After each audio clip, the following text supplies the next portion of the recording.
बोले बालाजी महाराज की जय। तो प्यारे भाइयों, आप लोगों के सामने गोस्वामी तुलसीदास जी का चरित्र, उनके बारे में बता रहे हैं, ध्यान से सुने। तो भैया, प्रयागराज के पास चित्रकूट जिले में राजापुर नामक एक ग्राम है। वहाँ आत्माराम दुबे नाम के एक प्रतिष्ठित सरयू पारी ब्राह्मण रहते थे।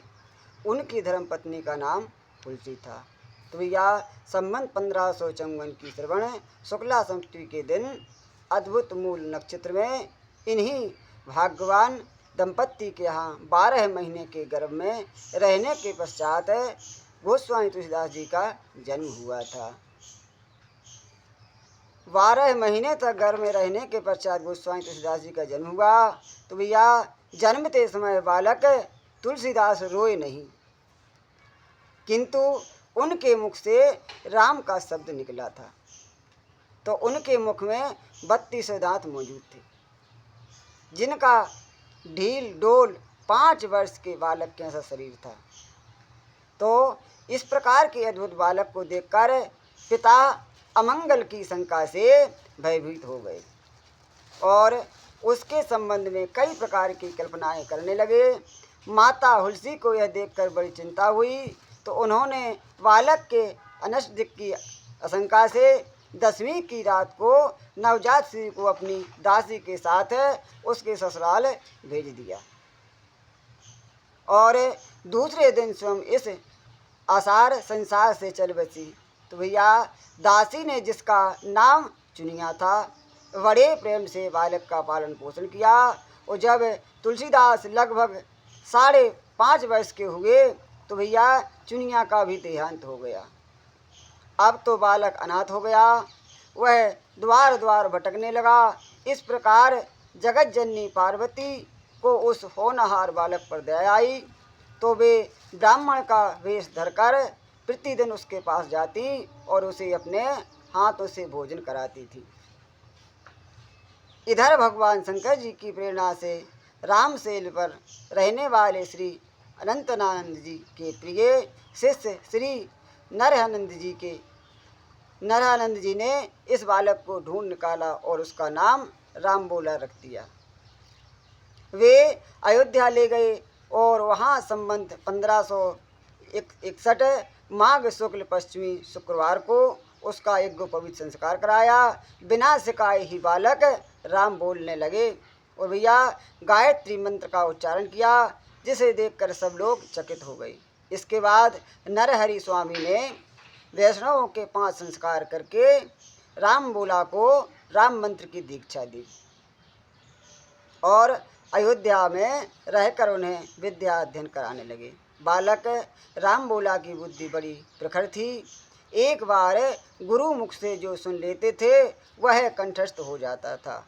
वहाँ से कुछ दिन बाद गुरु शिष्य दोनों सुकर क्षेत्र सोरो पहुँचे। वहाँ श्री नरहानंद जी ने तुलसीदास जी को रामचरितमानस सुनाया। तो कुछ दिन बाद वे काशी चले गए और भैया काशी में शेष सनातन जी के पास रहकर तुलसीदास ने 15 वर्ष तक वेद और वेदांतों का अध्ययन किया। और इधर उनकी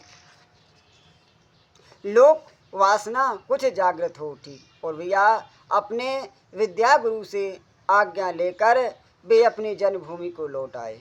वहाँ आकर उन्होंने देखा कि उनका परिवार सब नष्ट हो गया है। तो उन्होंने विधि पूर्वक अपने माता पिता आदि का श्राद्ध किया और वहाँ रहकर लोगों को भगवान की राम कथा सुनाने लगे। तो संबंत 1564 श्रेष्ठ शुक्ल 13 गुरुवार को भारद्वाज गोत्र की एक सुंदर कन्या के साथ उनका विवाह हुआ और वे सुखपूर्वक अपनी नवविवाहिता वधू के साथ रहने लगे। एक बार उनकी स्त्री भाई के साथ अपने मायके चले जाने के लिए पीछे पड़ गई। तो तुलसीदास जी भी वहाँ जा पहुँचे। तो भैया उनकी पत्नी ने इस पर उन्हें बहुत धिक्कारा और कहा कि मेरे इस हाड़ मास के शरीर से मेरे इस हाड़ मास के शरीर से आप जितना प्रेम करते हो, तो भैया जितनी तुम्हारी शक्ति है उससे आधी भी यदि आप भगवान में होती तो तुम्हारा बेड़ा पार हो जाता। तो भैया ये बात तुलसीदास जी के लाने लग गई। तो तुलसीदास जी ने जैसे ये शब्द सुने तो भैया वे एक क्षण भी वहाँ पर नहीं रुके, तुरंत वहाँ से चल दिए।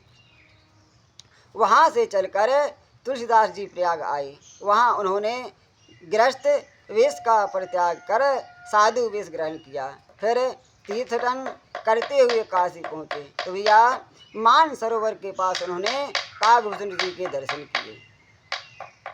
काशी में तुलसीदास जी राम कथा कहने लगे। वहाँ उन्हें एक दिन एक प्रेत मिला जिसने उन्हें हनुमान जी का पता बताया। तो हनुमान जी ने कहा कि तुम्हें चित्रकूट में रघुनाथ जी के दर्शन होंगे। इस पर तुलसीदास जी चित्रकूट की ओर चल पड़े।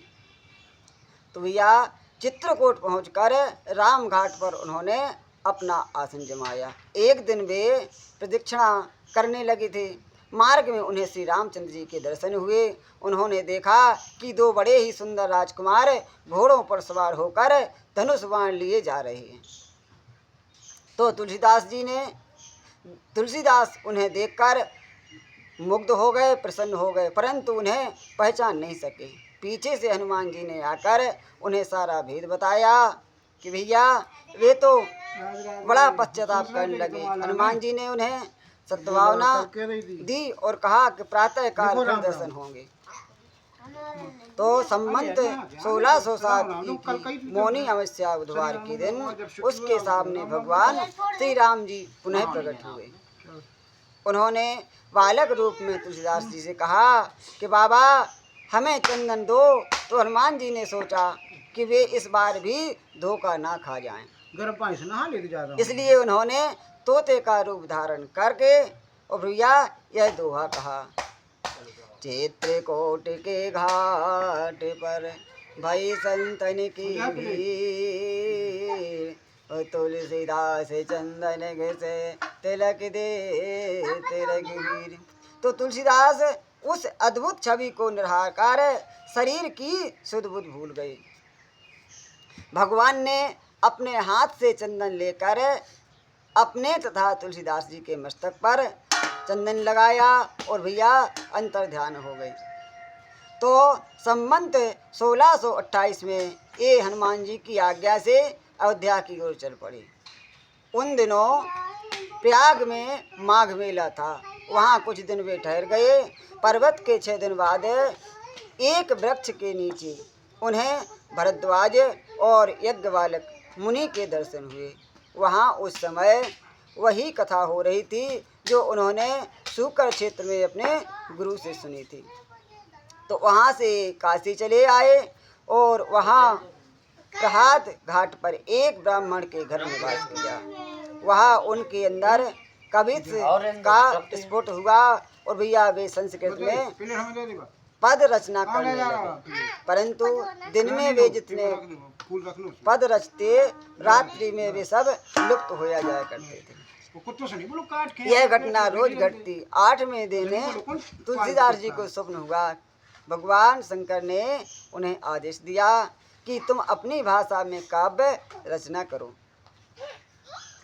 तुलसीदास जी की नींद उजट गई। वे उठकर बैठ गए। उसी समय भगवान शिव और पार्वती उनके सामने प्रकट हुए। तो तुलसीदास जी ने उन्हें साष्टांग प्रणाम किया और शिव जी ने कहा कि तुम अयोध्या में जाकर रहो और हिंदी में काव्य रचना करो। मेरे आशीर्वाद से तुम्हारी कविता साम वेद समान फलवती होगी। तो इतना कहकर श्री गौरी शंकर अंतर्ध्यान हो गए।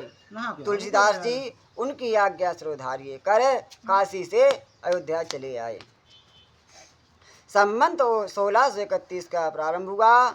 उस साल रामनवमी के दिन प्रायः वैसा ही योग था जैसा कि त्रेता युग में राम जन्म के दिन था। उस दिन प्रातः काल श्री तुलसीदास जी ने श्री रामचरितमानस की रचना प्रारंभ की। भैया 2 वर्ष 7 महीने 26 दिन में ग्रंथ की समाप्ति हुई।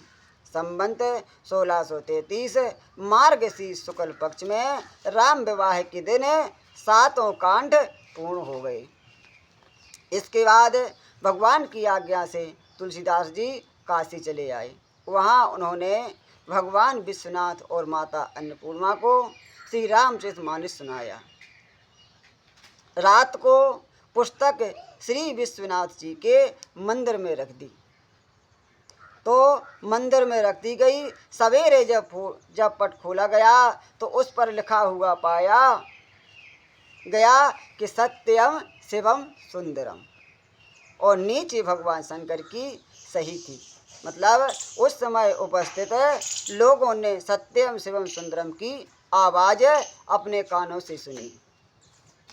इधर पंडितों ने जब यह बात सुनी तो उनके मन में ईर्ष्या उत्पन्न हुई। वे दल बनाकर बांधकर तुलसीदास जी की निंदा करने लगे और उस पुस्तक को भी उनने नष्ट कर देने का संकल्प ले लिया। तो उन्होंने पुस्तक चुराने के लिए दो चोर भेजे। चोरों ने जाकर देखा कि तुलसीदास जी की कुटी के आसपास 2 वीर धनुष बाण लिए पहरा दे रहे हैं। वे बड़े ही सुंदर श्याम और गौर वर्ण के थे। उनके दर्शन से चोरों की बुद्धि स्थिर हो गई, बुद्धि उनकी फिर गई। तो उन्होंने उसी समय से चोरी करना छोड़ दिया और भैया भजन में लग गए।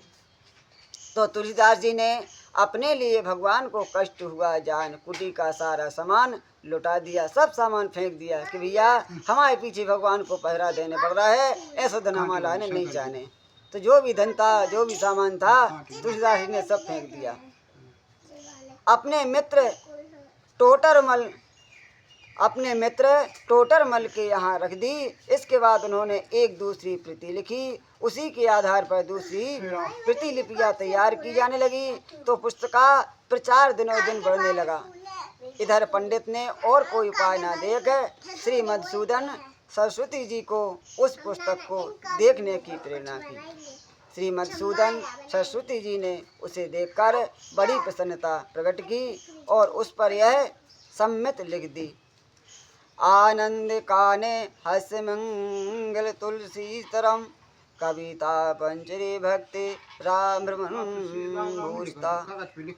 इस काशी रूपी अनंत वन में तुलसीदास चलता फिरता तुलसी का भैया पौधा है। उसकी कविता रूपी मंजरी बड़ी ही सुंदर है, जिस पर श्री राम रूपी भंवरा सदा मंडराया करता है। तो पंडितों को इस पर भी संतोष नहीं हुआ। तब पुस्तक की परीक्षा का एक उपाय और सोचा गया। भगवान विश्वनाथ के मंदिर में सबसे ऊपर वेद, उनके नीचे शास्त्र और शास्त्रों के नीचे पुराण और सबके नीचे भैया रामचरितमानस रख दिया गया। मंदिर बंद कर दिया गया। प्रातः काल जब मंदिर खोला गया तो भैया लोगों ने देखा कि भैया रामचरितमानस वेदों के ऊपर रखा हुआ है। तब तो पंडित लोग बड़े लज्जित हुए। उन्होंने तुलसीदास जी से क्षमा मांगी और भक्ति से उनका चरणोदक लिया। तो तुलसीदास अब आसी घाट पर रहने लगे। रात को एक दिन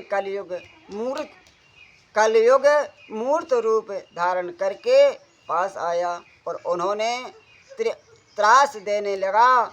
गोस्वामी ने हनुमान जी का ध्यान किया। हनुमान जी ने उन्हें विनय के पद रचने को कहा। इस पर गोस्वामी जी ने विनय पत्रिका लिखी और भगवान के चरणों में उसे समर्पित कर दी। श्री राम ने उस पर अपने हस्ताक्षर कर दिए और तुलसीदास को निर्भय कर दिया।